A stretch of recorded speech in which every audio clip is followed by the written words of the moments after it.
será feita a apresentação da síntese da proposta da revisão que está em discussão.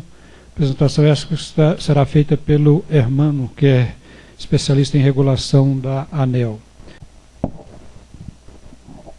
Na verdade, é a proposta de reposicionamento tarifário e a questão também do padrão de qualidade, né, os limites de DEC/FEC. Bom, muito bom dia, pessoal. Como o Dr. Romeu falou agora há pouco, a minha apresentação é uma apresentação geral, é uma síntese do processo de revisão tarifária que está acontecendo agora para a Enesul. Naturalmente, o processo de revisão tarifária é um processo complexo, é um processo que envolve uma série de cálculos, muitos cálculos, uma série de componentes. Eu vou procurar aqui, na medida do possível, na medida do meu tempo disponível, me aprofundar em cada um deles, mas desde já eu deixo essa informação de que tudo que vai ser dito aqui está também disponível no site da ANEEL, no link referente à audiência pública 04, que é a audiência pública da Enesul. Então lá, quem tiver interesse, quiser esclarecer mais alguma dúvida, quiser entender melhor como que o processo acontece, isso pode ser acessado lá no site da ANEEL.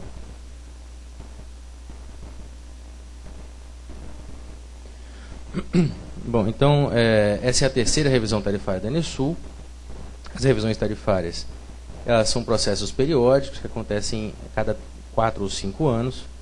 No caso da Enesul, ele acontece a cada 5 anos. Historicamente, as datas foram essas, que estão projetadas aí no slide. Em 1997 foi assinado o contrato de concessão, que permitiu que fosse feita essa regulação tarifária para a concessão da Enesul.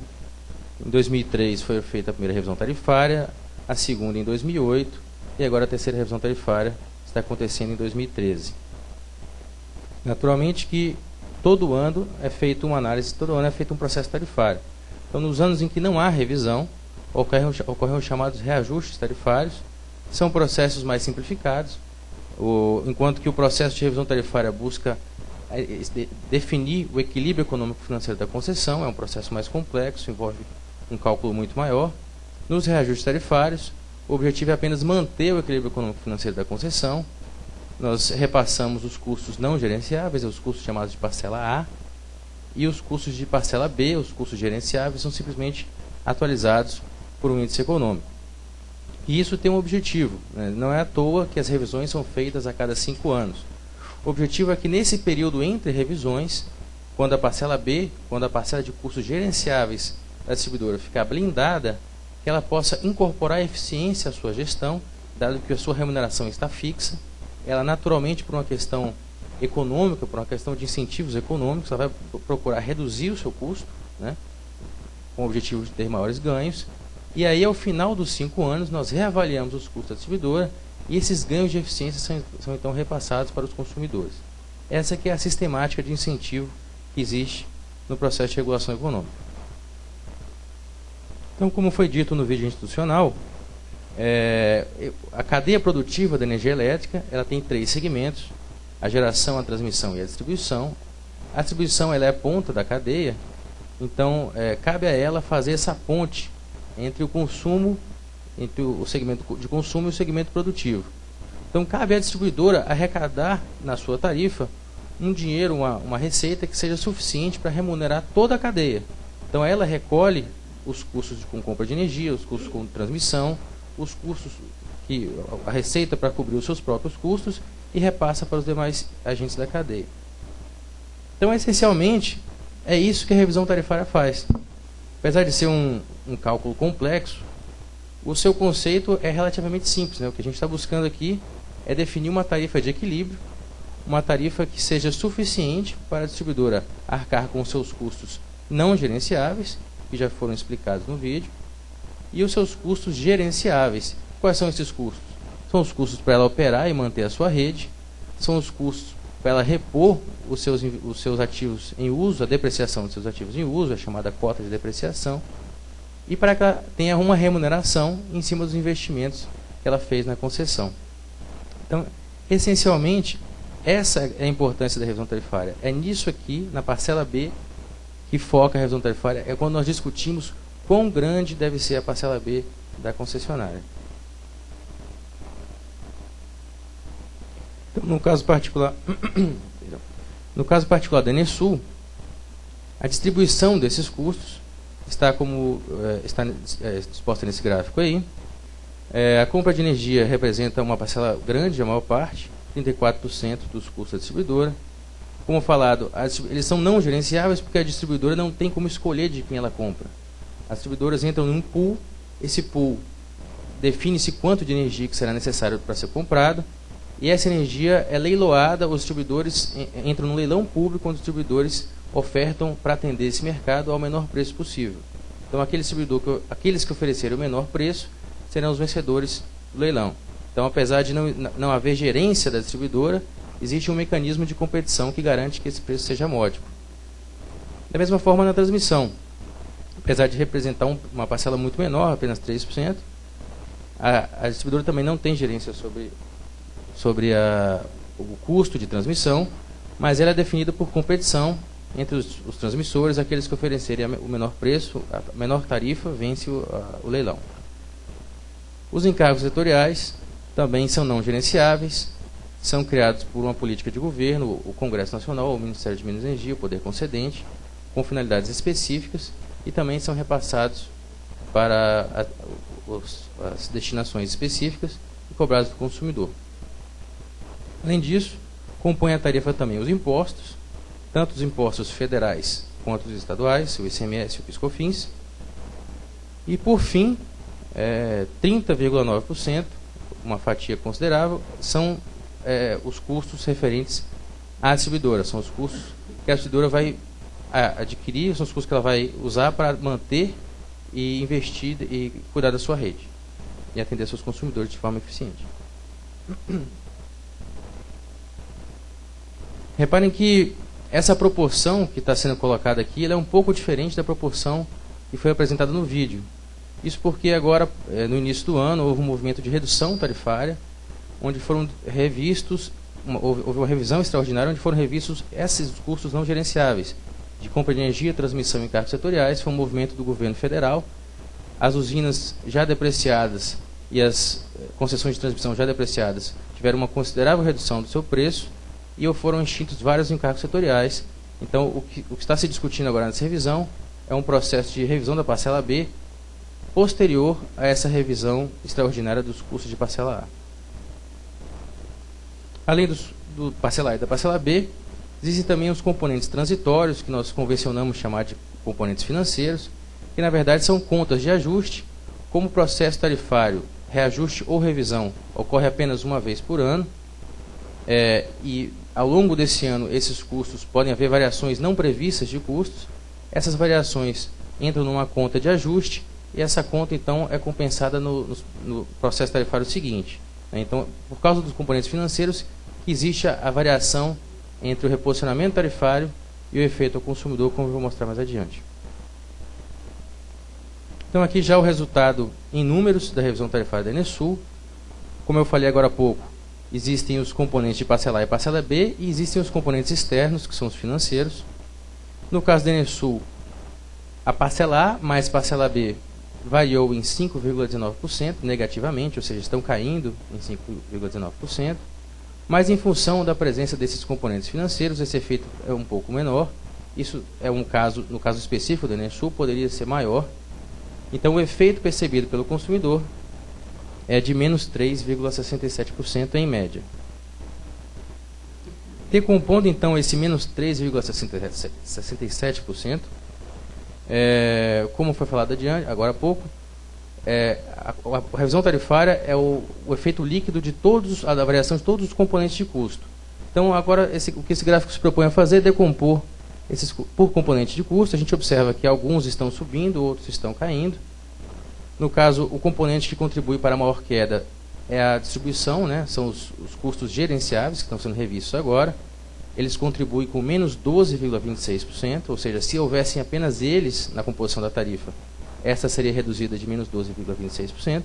Mas como existem encargos setoriais, transmissão, geração e componentes financeiros, o efeito líquido é de menos 3,67%. Então, agora eu vou explicar um pouco, sucintamente, por que isso está acontecendo, quais são esses movimentos. Com relação à parcela A, a compra de energia está tendo um aumento em função, essencialmente, do aumento da participação da energia nova no mix de compra da distribuidora. Existe uma série de contratos que a Enersul detém. A parcela de contratos de energia nova, que é uma energia um pouco mais cara, aumentou do ano passado para cá, de 13% para 19%. Isso fez com que o preço médio de compra da distribuidora aumentasse, então isso contribui para que nesse componente de custo a tarifa suba. Com relação aos encargos setoriais, a contribuição se deve quase exclusivamente ao encargo serviço sistema, que é um encargo usado para cobrir os custos de operação do Sistema Interligado Nacional, inclusive os custos com despacho de usinas termoelétricas.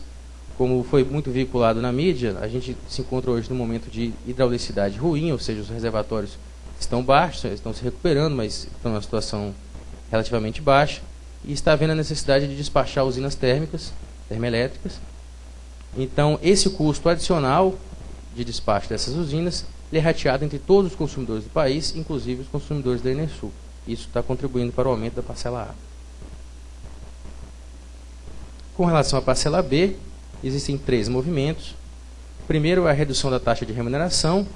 A taxa de remuneração é a rentabilidade regulatória que a ANEEL define, pela qual a distribuidora vai receber a remuneração de seus investimentos.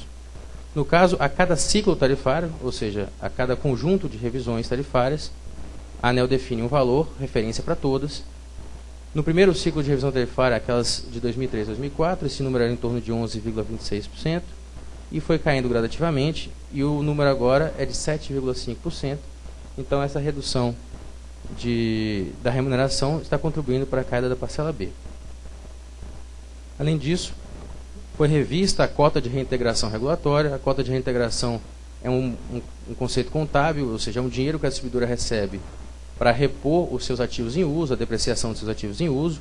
A ANEEL revisou a taxa de depreciação, cada tipo de ativo tem uma depreciação diferente. Então, a ANEEL revisou no sentido de diminuir essa taxa, ou seja, os ativos vão depreciar em um prazo maior. Isso também está contribuindo para a queda da parcela B.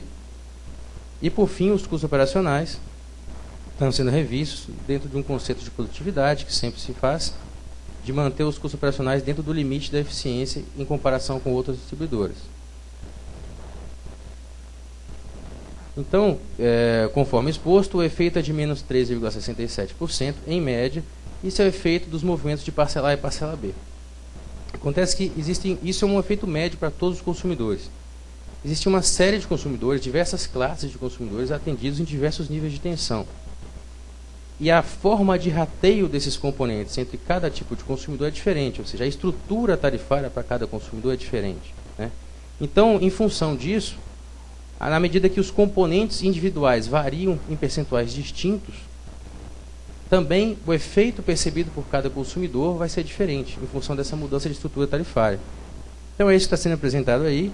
Apesar do efeito médio ser de menos 3,67%, se observa que para os consumidores de alta tensão, essa média é um pouco menor, menos 1,42%. Para os consumidores de baixa tensão, essa média é um pouco maior.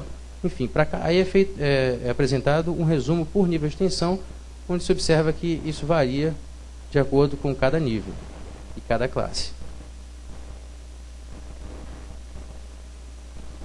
Então, por fim, aqui é feito um panorama histórico da tarifa residencial da Enersul. Eu escolhi a residencial porque é aquela mais representativa em relação ao mercado, desde 2000, em comparação com outros índices inflacionários, como o IPCA e o GPM, né? Então, você observa que houve um aumento durante a primeira fase, de 2000 a 2007, considerável da tarifa residencial, acima da inflação. Em 2008 já foi feita a primeira revisão tarifária, isso já reduziu para patamares mais próximos do IGPM, e agora, na terceira revisão, nós já estamos com uma variação inferior, inclusive ao IPCA, para a tarifa residencial. Bom, então eu encerro a parte de relação de econômico-financeira. Porém, na revisão tarifária também são discutidas questões de qualidade de energia, medida pelos índices de continuidade. Então, nós temos 2 conjuntos de índices de continuidade. Indicadores de continuidade são os indicadores coletivos e os individuais. Dentre os indicadores coletivos, nós temos 2 indicadores principais, que é o DEC e o FEC. O DEC é a duração equivalente de interrupção por unidade consumidora, é uma média as unidades consumidoras são agrupamentos de consumidores, que podem ser regiões dentro da concessão, ou mesmo no caso de cidades muito grandes, podem ser bairros dentro de uma mesma cidade. E mede, então, a quantidade de horas equivalente que aquele conjunto de consumidores ficou dentro de um determinado interstício de tempo, um mês ou um ano. Então, ele mede a duração da interrupção média para aquele conjunto de consumidores. E o FEC, frequência equivalente à interrupção, mede a frequência com que aqueles consumidores, em média, ficaram sem energia, o número de interrupções que aconteceram. E tem também os indicadores individuais, que são o DIC, FIC e o DEMIC, eles são muito semelhantes, né? O DIC é a duração individual por unidade consumidora, o FIC é a frequência de interrupção individual por unidade consumidora, e o DEMIC é a duração máxima, ou seja, a maior interrupção, o maior tempo que um determinado consumidor ficou sem energia em um determinado período, mês ou ano. E esses indicadores, enquanto os indicadores de DEC e FEC são usados para comparação da concessão com outras concessionárias, o DIC, FIC e o DEMIC são usados para compensar os consumidores. É o mecanismo que a ANEEL usa para compensar os consumidores. Então, no caso em que os consumidores tiverem o seu DIC individual, ou FIC ou DEMIC, superior ao limite estabelecido pela ANEEL, a ANEEL deve fornecer uma compensação na sua tarifa de energia e devem ser também informados nas faturas de energia. Então, aí é um panorama histórico, no caso da Enesul. Em termos de continuidade, os indicadores da Enesul são razoavelmente bons. As barras azul e vermelha mostram os valores apurados por ano, em média, para toda a concessão. E as linhas, os limites estabelecidos pela ANEEL, em média. E essas linhas, ao final, aqui, representam a meta que a ANEEL está estabelecendo para a concessionária para o próximo ciclo tarifário. Comparando a Enesul com a média nacional, esse aqui é o índice agregado de todo o país. A gente observa que a Enesul está praticando índices de continuidade abaixo da média, né, enquanto que estamos com 11,12 horas por ano de interrupção e 8,34 interrupções por ano. A média nacional para 2011 é 18,40 horas e 11,15 interrupções. Buscando estimular a eficiência das distribuidoras, a ANEEL publica todo ano um ranking da qualidade da energia, utilizando os indicadores de DEC e FEC. Essa publicação é o ranking para 2011. Dentro de um universo de 60 distribuidoras, a Enesul está em 7º. É uma posição razoavelmente boa. No entanto, apesar de estar bem colocada em termos médios, né, a distribuidora também, individualmente, alguns consumidores, existem transgressões de alguns consumidores. Então, essas transgressões devem ser compensadas. Aqui a gente está apresentando o total de compensações pagas pela Enesul nos últimos 3 anos, em função de violações de DIC, FIC e DEMIC. Foi 1.800 milhões em 2010, 3 milhões e meio em 2011 e 2,4 milhões até outubro de 2012. Então, era isso que eu tinha para apresentar. Tudo que está sendo discutido aqui está disponível no site da ANEEL. Quem tiver interesse, quiser se aprofundar mais sobre o assunto,